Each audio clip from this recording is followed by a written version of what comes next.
या देवी सर्वभूतेषु आत्मरूपेण संस्थिता। या देवी सर्वभूतेषु आत्मरूपेण संस्थिता। नमस्तस्यै नमस्तस्यै नमस्तस्यै नमो नमः। नमस्तस्यै नमो नमः। आप सभी का हार्दिक स्वागत। हम हिंदी व्याकरण में संधि की बात कर रहे हैं। संधि भाग 7 आज आपके सामने है और बहुत ही महत्वपूर्ण नियम है मित्रों। दंत्य स हमारे 3 श हैं, एक श, श और स, जिनको हम ऊष्म वर्ण कहते हैं, और चौथा वर्ण ह है। ये जो श है इसका उच्चारण स्थान तालु है, इसलिए ये तालव्य शकार है। ये मूर्धा से बोला जाता है, मूर्धा से उच्चारित है इसलिए मूर्धन्य है। और ये जो स है वो दंत से बोला जाता है इसलिए इसका नाम दंत्य है। तो ये उच्चारण स्थान है, ये इनकी संज्ञा है, ये 3 श है। यद्यपि ये देवनागरी लिपि में यदि मैं कहूं तो ये 3 ही वर्ण है जिनके उच्चारण में आपको कई स्थानों पर भ्रांति देखने को मिलती है। मानी हमारी समस्या यह है कि हम इनको श श श ह कहते हैं और वस्तु तो ये 3 श है, इनका अर्थ भी बदल जाता है। जैसे देखो, एक शब्द है संकर। संकर जो है उसका अर्थ होता है मिश्रित, 2 प्रजातियों के शब्द, 2 चीजों को जब मिला करके संकर बीज भी आता है, जिसमें 2 अलग अलग बीज होते हैं, उनको मिला देते हैं, उनसे बनी प्रजाति संकर। और एक होता है शंकर। तो मित्रों कितने अर्थ का अनर्थ हो जाता है। शंकर, शम करोति, जो शांति करता है वो शंकर है। और संकर, संकर जो है स जिसको दान से बोल रहे हैं, वह मिश्रण या 2 भिन्न भिन्न प्रजातियों का है। तो इन उच्चारण में हमें विशेष करके ध्यान रखना चाहिए। खैर सबका उच्चारण जो है उसमें दोष हो सकता है, लेकिन यदि हम थोड़ा अवधान से, थोड़ा ध्यान से यदि इस चीज को देखेंगे तो ये धीरे धीरे हमारी आदत में आ जाते हैं। चलिए मित्रों बात करते हैं। आज बहुत महत्वपूर्ण नियम की बात करूंगा मैं। दंत्य स के स्थान पर मूर्धन्य श कब होता है?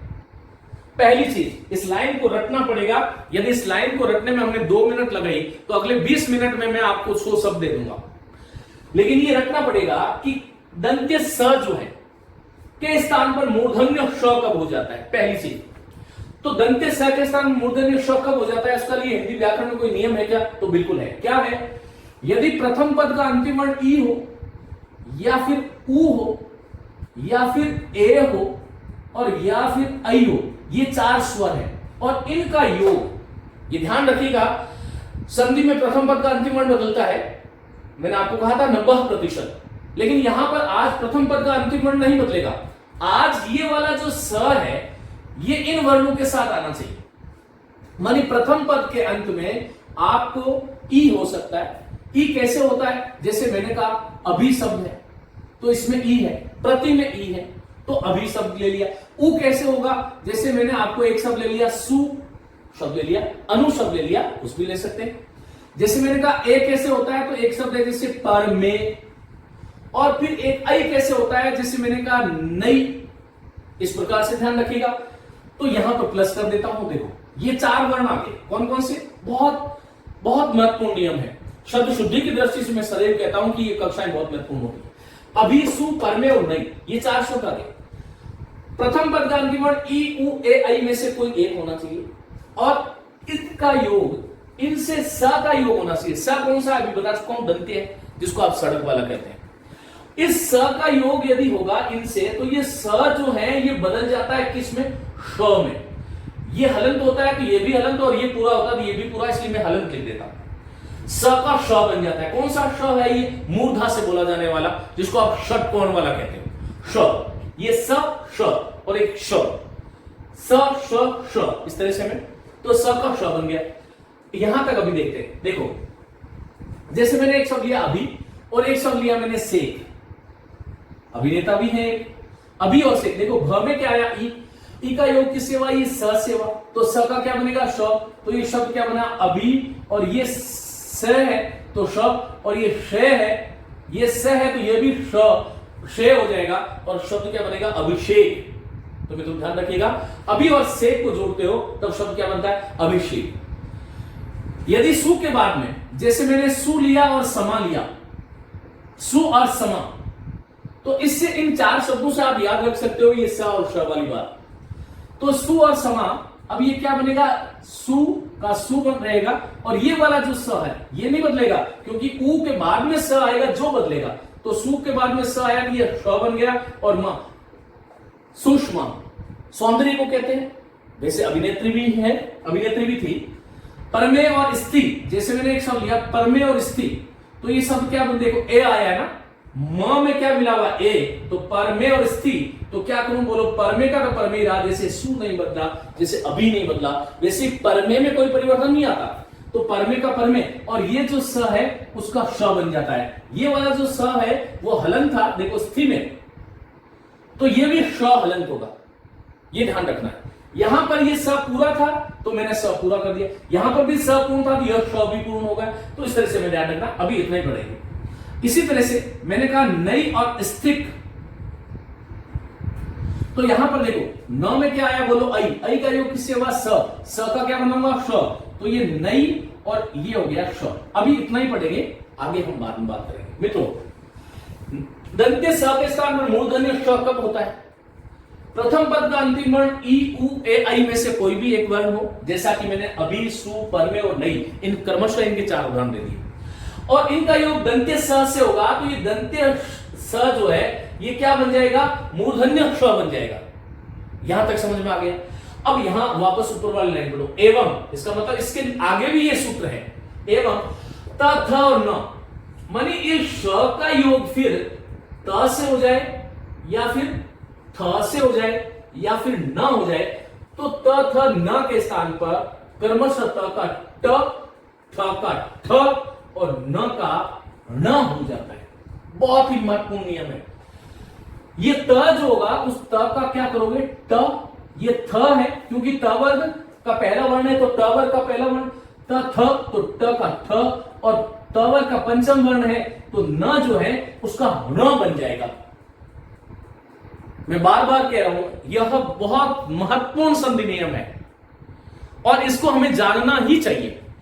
यहां पर ध्यान रखिएगा, प्रथम पद का अंतिम वर्ण ई, उ, ए, आई, ऐसे दिमाग में बिठाओ, फिर अपने आप लिखो, प्लस करो, फिर से। इसका मतलब हुआ कि इन चारों वर्णों से स का, यदि दंत्य स का योग होगा तो दंत्य स किस में बनेगा? मूर्धन्य श में। मैं आपको याद करने का तरीका बता रहा हूं। फिर श के आगे मैंने प्लस लिखा, तो आप चिंतन करोगे सर ने जो है वो प्लस लिखा है। फिर उसके बाद में मैंने लिखा है त, थ और न, ऊपर देखो। फिर त का क्या किया? नीचे एरो बना के त के स्थान पर ट हो जाता है, थ के स्थान पर ठ हो जाता है, और न के स्थान पर न हो जाता है। लेकिन याद रखें, इस श के बाद में ये होने चाहिए। पहले इनके कारण ये स इसमें बदलेगा, और फिर इसके कारण ये त ट में बदलेगा, थ ठ में बदलेगा, और न में बदलेगा। ये हमें ध्यान रखना चाहिए। पहले इन वर्णों के कारण ये स ये वाला बन गया, और इनके कारण ये त थ न जो है वो ट ठ न बन गए। ये हमें ध्यान रख लेना चाहिए। चलिए अब मैं बात करता हूं। जैसे परमे शब्द था, ए आ गया, स्त्री में मैंने स बना दिया। देखो ये थ आया, तो थ को क्या बना दूंगा? ठ बना दूंगा। समझ में आ रहा है? ये थ में ई है, तो ई की मात्रा इसमें लगा दूंगा, परमेष्ठी। परमेष्ठी, परमेष्ठी, परम धाम में जो स्थित है, स्थिति माने स्थित होने वाला, परमेष्ठी, परम धाम में स्थित होने वाला। देखो नई के बाद में स बना दिया था, ये स आया, इसका मैंने श बना दिया। ये थी है ना, ये थी बना दो, इसको कवर अप करते, और आगे क है तो क पर तो कोई असर हुआ ही, तो शब्द क्या बना? बोलो नैष्ठिक। मुझे लगता है ये नियम आपको समझ में आ गया। अब हम इनके शब्दों की बात करते हैं कि कौन कौन से शब्द बनते हैं। वैसे तो इतने शब्द हैं, 4 घंटे तक लिखते जाओ, लेकिन मैं कुछ महत्वपूर्ण शब्दों के बारे में आपसे बात करूंगा, वो हमें ध्यान रखना है। मित्रों, अभी और शेख से अभिषेक, सु और समान से सुषमा, इन शब्दों का संधि विच्छेद पूछे, दिल्ली संधि विच्छेद है, इनका नियम पूछे, तो आप शिक्षक भर्ती परीक्षाओं की तैयारी कर रहे हैं तो इसी प्रकार से आपको पढ़ाना है। ई, उ, ए, आई, प्रथम पद का अंतिम वर्ण, उसका योग स से होगा तो स श बन जाएगा, और इस श के बाद में त, थ और न होगा तो ट, ठ और न बदल जाएगा, क्रमशः हो जाएगा। चलिए बात करता हूं। अब ये तो मैंने आपको 4 बता दिए। अब मैं ऐसे कौन कौन शब्द लेता हूं। पहले मैं नी उपसर्ग को ले लेता हूं। देखो, नी और स्था को जोड़ो, अपने आप जोड़ना है। मैं जब तक आगे लिखूं आप इसको जोड़ के शब्द बनाओ। क्या बनेगा? यदि आपने इसको देख लिया तो इसको बनाने में हमें कोई दिक्कत नहीं है। निष्ठा हो गया। एक मैंने शब्द लिया नी और स्थूल। यह हिंदी व्याकरण का सबसे कठिन शब्द माना जाता है किसी कारण से। इसी तरह से मैंने एक शब्द लिया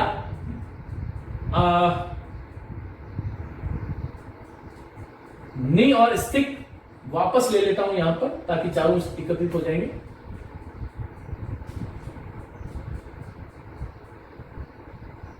और एक लूंगा नी, नई है यहां पर।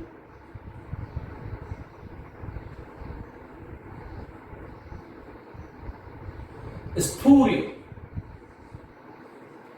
चलिए मित्रों, ये 4 शब्द है। इससे क्या क्या बनेगा देखो, बहुत महत्वपूर्ण है। ये हिंदी में बार बार पूछे जाने वाले शब्द है। मैंने एक शब्द के लिए क्यों आपको सबसे कठिन बोला बताऊंगा। ये सरल शब्द है, नी शब्द है। नी में ई है, ई का योग स से वा। ये वाला स जो था स्था वाला, ये श बन गया। और ये इस श के बाद में ये थ है तो ठ बन जाएगा। क्या बना बोलो? निष्ठा। और संधि में निष्ठा का निष्ठ हो जाता है। जैसे भवत और निष्ठ, भवनिष्ठ। आत्म और निष्ठा, आत्मनिष्ठ। इस तरह से हमें ध्यान रखना, आत्मन और निष्ठा, आत्मनिष्ठ। इस तरह से चलो, नी है, न में ई है, इसका स का श बना दूंगा। ये थ है तो ठ हो जाएगा। थू है तो थू कर दो, हो गया निष्ठुर। मित्रों, ये नैष्ठिक शब्द बनेगा। नई और बना चुका हूं, इसलिए बार बार क्या बताना, नैष्ठिक शब्द है। कुछ नए शब्द सिखा देंगे समय होगा। और ये शब्द है नैष्ठुर्य। ये क्यों मैंने कहा कि ये शब्द जो है वो बहुत महत्वपूर्ण है। होता क्या, ये 2 प्रकार से प्रश्न आता है इसका परीक्षाओं में। क्या आता है कि आपसे क्या करेगा वो परीक्षक कहेगा किस शब्द में निस उपसर्ग का प्रयोग नहीं है। निस कौन सा वाला? ये वाला। अब समस्या हमारी क्या होती है कि जैसे मैंने निष्कर्ष में आपको कहा कि निष्कर्ष में कौन सा उपसर्ग है, तो निष्कर्ष में निस उपसर्ग है। निस और कर्ष, इस प्रकार से शब्द बनता है। ये स इस क के योग के श बन जाता है, निष्कर्ष। इस तरह से ध्यान रखो। लेकिन यहां पर भी इसका संधि छेद निस और थुर दे देते हैं। और दूसरी बात, उपसर्ग पूछे तो ध्यान रखना, यहां पर निष्कर्ष, निष्कर्ष की तरह निस नहीं है, नि उपसर्ग है। इसलिए मैंने कहा महत्वपूर्ण है। यहां पर श, ये जो श आया उसके कारण ये निस उपसर्ग होने की बलवती धारणा हो जाती है, भ्रांति हो जाती है। और कई पुस्तकों में भी ये गलत है, हमें शोधन करना चाहिए। निष्ठुर। मित्रों, नैष्ठिक शब्द नई और स्थिक से बना है। नैष्ठुर्य जो है नई और स्थूर्य से बना है। अब देखो, निष्ठा शब्द जो है ना वो कैसा शब्द है? भाववाचक है। जैसे मैं कहता हूं कि मेरी उसमें निष्ठा है, तो ये भाववाचक शब्द है। हमें किसी शब्द को कितनी तरीके से देखना चाहिए ये हमें आना चाहिए। मैं जानता हूं कि इस माध्यम से, जिस माध्यम से मैं आपको पढ़ा रहा हूं, हजारों लोग पढ़ा रहे हैं। मैं ये नहीं कह रहा कि वो कहीं अच्छा नहीं पढ़ा रहे, बहुत अच्छा पढ़ा रहे होंगे, लेकिन इन शब्दों की इस प्रकार से मीमांसा आपको कहीं पर भी नहीं मिलेगी। यदि मिले तो मुझे जरूर बताइएगा। तो आपको, जैसे मैंने कहा, निष्ठा भाववाचक शब्द है। अब निष्ठुर शब्द क्या है? हम कहते हैं ना कि वह व्यक्ति बहुत निष्ठुर है।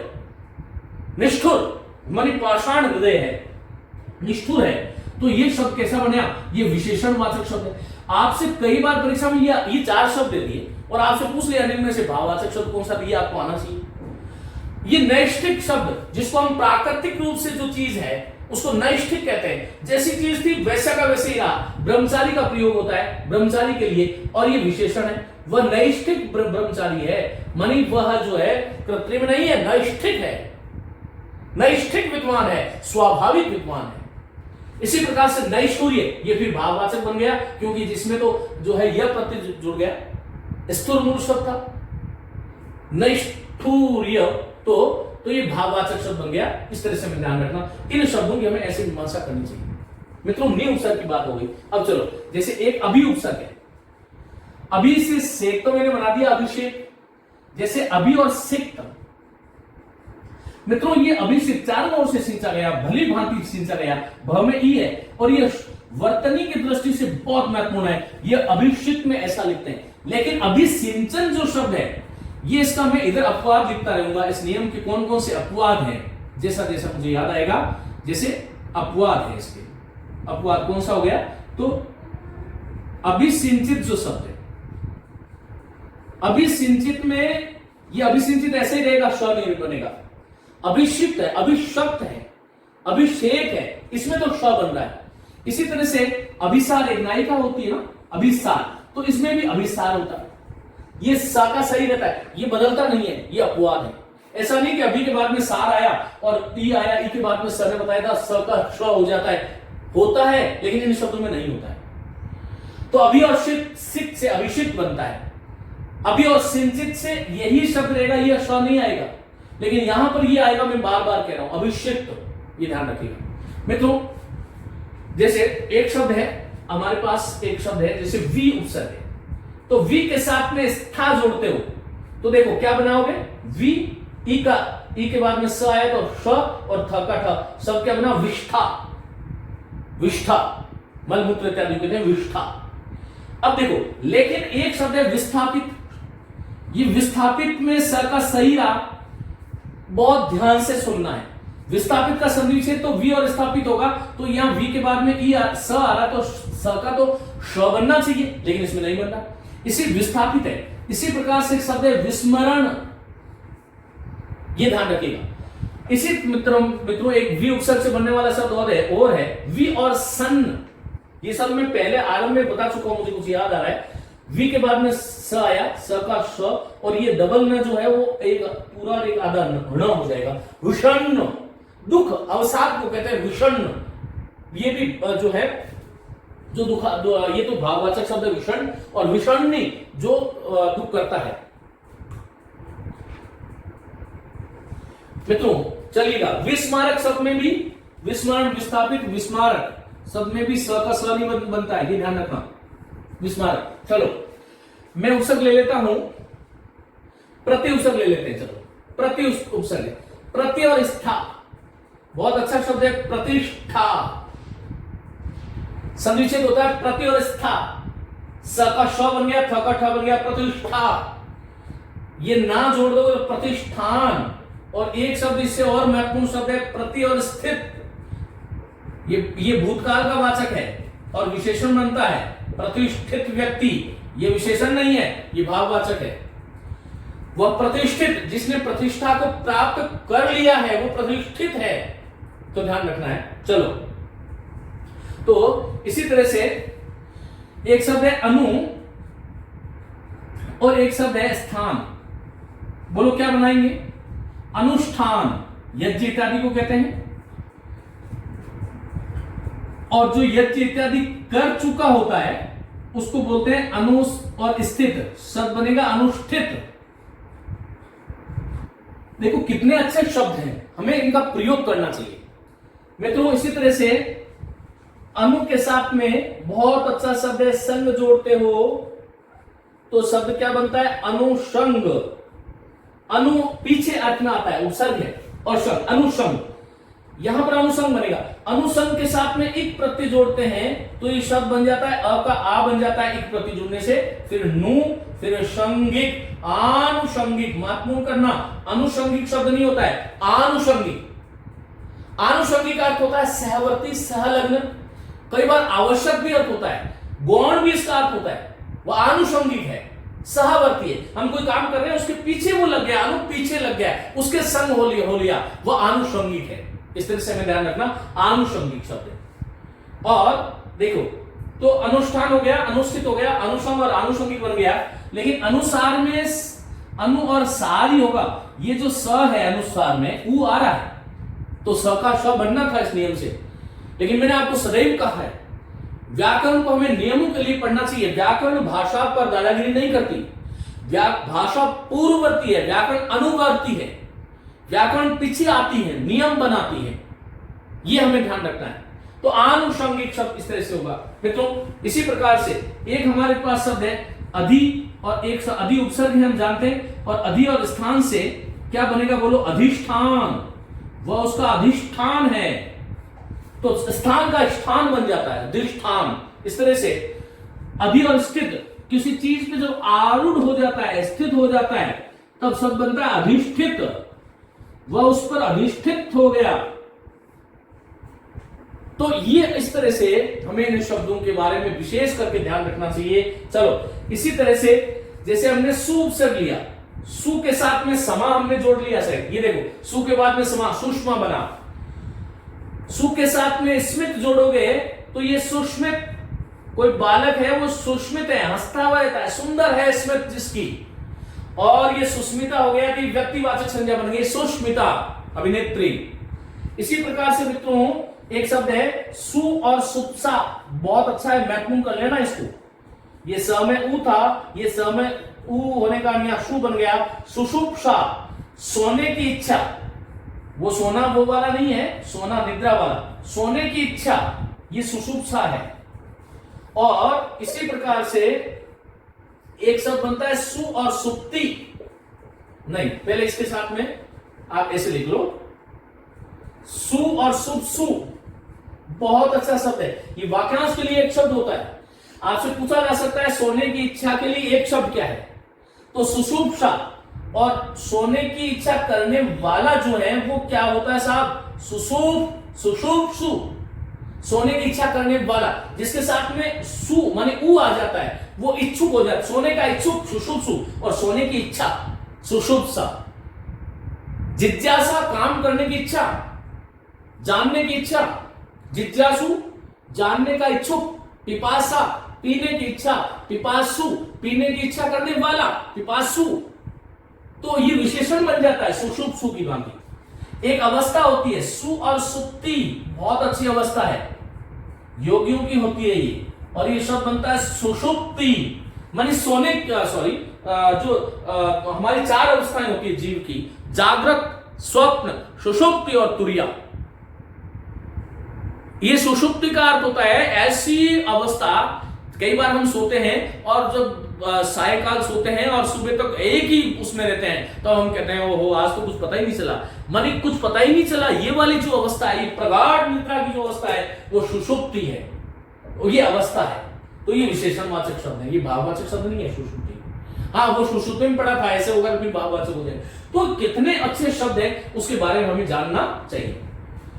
चलो मित्रों अब देखो इसी तरह से जैसे हमने नी उपसर्ग ले लिया, अभी ले लिया, वी ले लिया, तो प्रा आप समानु अग्निश ने दोस्तों वी ले लिया ना हमने, विष्टा ले लिया, हाँ विषण ले लिया, अनु अग्निश ने दोस्तों वी आ नी भी ले लिया, अधि ले लिया, अति ले लिया, अधि ले लिया।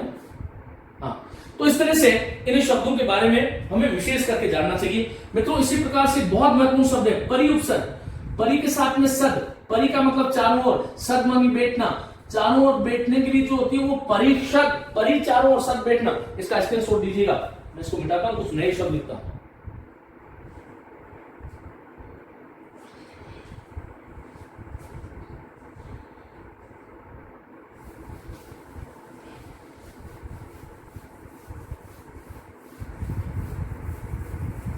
देखिए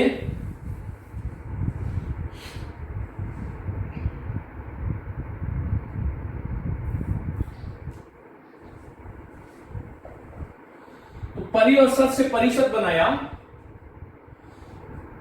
प्रति और सेध क्या बनेगा बोलो, प्रतिषेध, प्रतिषेध, प्रतिषेध, और प्रतिषेधक होगा रोकने वाला तो प्रतिषेधक हो जाएगा, ये ध्यान रखना। प्रतिष्ठा हमने बात कर ली थी।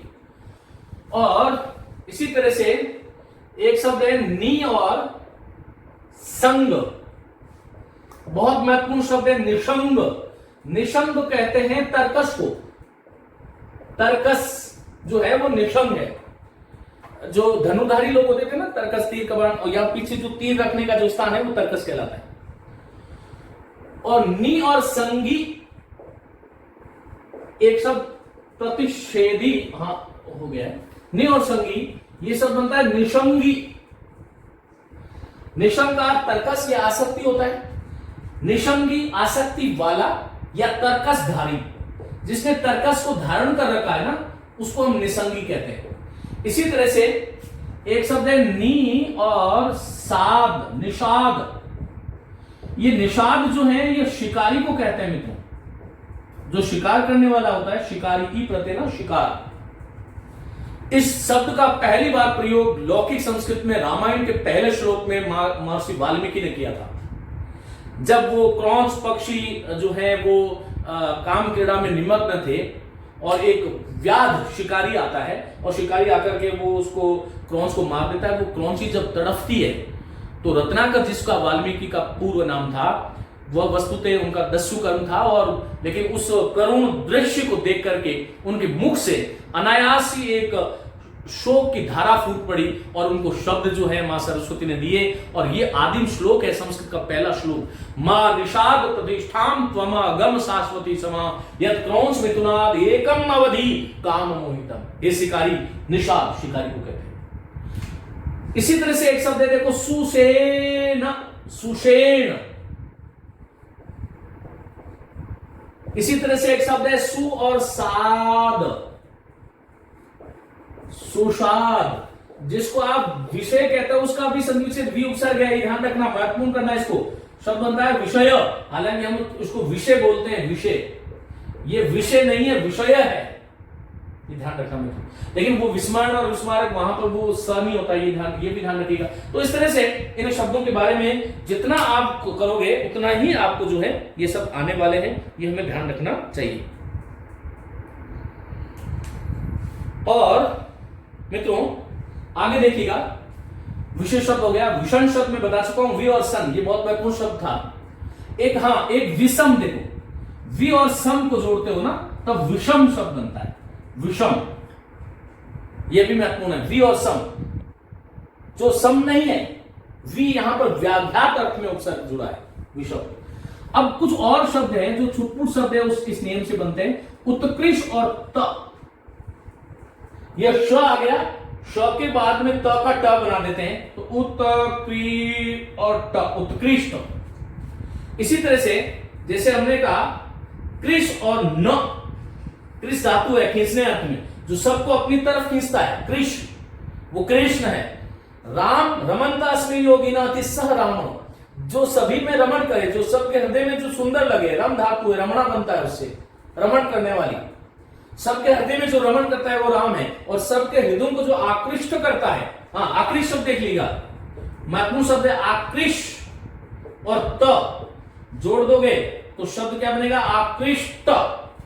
एक तो हम यहां पर आकर्षित शब्द लिखने लग गए हैं, ये आकर्षित आज के बाद में आपको बोलना बंद करना पड़ेगा। आकृष्ट शब्द होता है, आकर्षित शब्द ही नहीं होता। तो इस प्रकार से शब्द है। विष और नु, विष और नु, ये क्या बनेगा बोलो, विष्णु।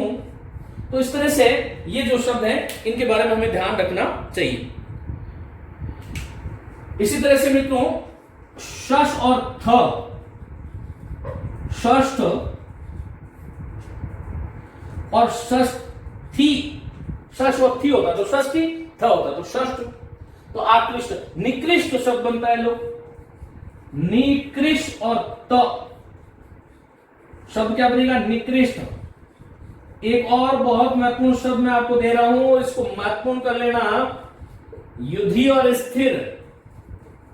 युद्ध में जो स्थिर रहा, महाभारत का मुख्य पात्र स का श, ये थ का ठ, और ये शब्द बनता है युधिष्ठिर। युद्ध में जो स्थिर रहा वो युधिष्ठिर है। तो ये शब्द जो है उनको बार बार जितना आप जो है अभ्यास करोगे उतना ही आपको आने वाला है। कृष्ण में बता चुका हूं, चलिए शब्द बहुत सारे हो सकते हैं लेकिन मुख्य मुख्य शब्द जितने भी थे मैंने आपको ले लिया है। मित्रों इसी तरह से प्रति और स्तंभ को जोड़ते हो तो प्रतिष्ठंभ, प्रतिष्ठम, स्तंभ को जोड़ प्रतिष्ठम बन जाता है। इस तरह से ध्यान रखिएगा। ये शब्द थे। नियम हमारा ये था कि दंत्य स के स्थान पर मूर्धन्य श, और मूर्धन्य श के बाद में त थ और न होता है तो ट ठ और न क्रमशः इनका रूप धारण कर लेते हैं, उनके स्थान पर ये परिवर्तन होता है। ये बहुत महत्वपूर्ण था।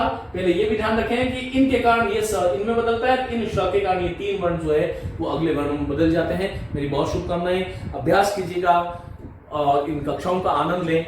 यदि आपको कहीं पर भी कोई बात, यदि संदेह हो या कुछ शब्द के विषय में भ्रांति हो, हाँ कुछ बच्चों की शिकायत होती है कि मैं उत्तर नहीं दे पाता, लेकिन हाँ जैसे समय मिलता है मैं जरूर उत्तर दूंगा। हो सकता है आज आपने मुझसे कोई पूछा है तो मैं आज तुरंत नहीं दे पाऊं, 4 दिन बाद में दूं, लेकिन अवश्य मैं जब भी समय मिलेगा जरूर देखूंगा और उसका उत्तर दूंगा। मेरी बहुत शुभकामनाएं। नमस्ते।